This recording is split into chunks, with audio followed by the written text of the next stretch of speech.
Hello and welcome to Local Edition.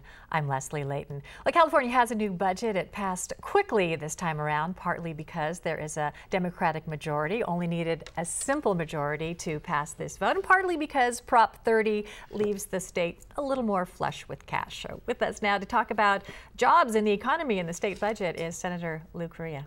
Thank you so much for being here. Thank you for having me here today, Leslie. Yeah, so the budget passed quickly. It did, and as the last couple of years, the budgets have been able to pass a little faster. Like you said, now, like 48 other states, simple majority as opposed to super majority. But more importantly than that, this is the first time in probably 8 to 9 years where the economy is getting better. Prop 30 passed, so we had a little bit more money to really pass a budget that didn't cut.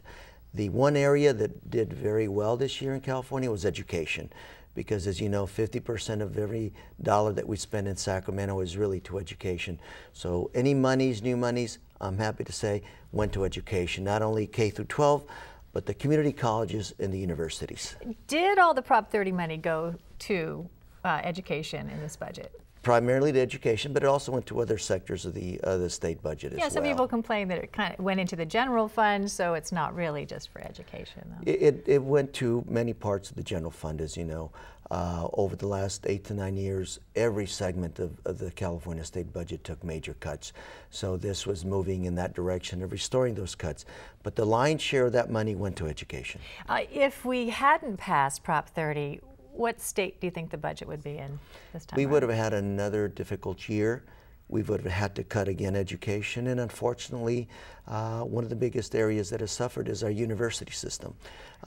You hear that it's less expensive now for a lot of our kids to go study in Oregon or Arizona, and that is just not right. So this is the first time that, thank goodness, that the voters helped us pass Prop 30. They were actually investing money back into our community system, community colleges and education in terms of the universities. So we're doing better. And I want to make sure that education is affordable to all our kids, middle class especially, the ones that don't qualify for financial aid, but the ones that don't make enough at home in terms of their parents to send them to private school. You know, you said on this budget we didn't have to make too many cuts, but should we have done some cuts considering that we did have an infusion from Prop 30 and, you know, we need to be careful moving forward? Absolutely. What's important is that this be a prudent budget. We didn't make more cuts, but we also didn't spend a whole lot more in other places. And what we're trying to do right now is get the state of California back on its feet. The bottom line is education. The economy is the jobs aren't coming back as quickly as they have in past recoveries. What are you seeing is going on? Well, if you listen to the news today, you know that real estate is coming back, so to speak. That's a big part of the California economy.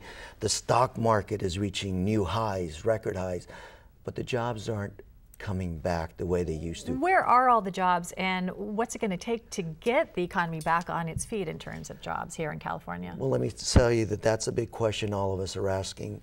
And as you know, the economy again is restructuring itself. The economy again is saying we need a different kind of worker. I'm not quite sure what that means, but what we're trying to do is make sure, for example, that we as a legislature, as a government body, support manufacturing. We as a legislature provide the leadership so that our California companies, our California products are sold overseas.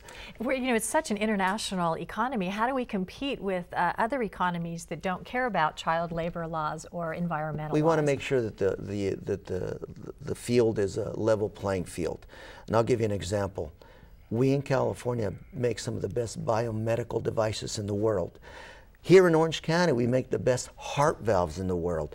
We have the biggest biomedical, industry in Orange County in the state of California. We want to make sure that we sell them overseas. All right, Senator Lou Correa, thanks for being here.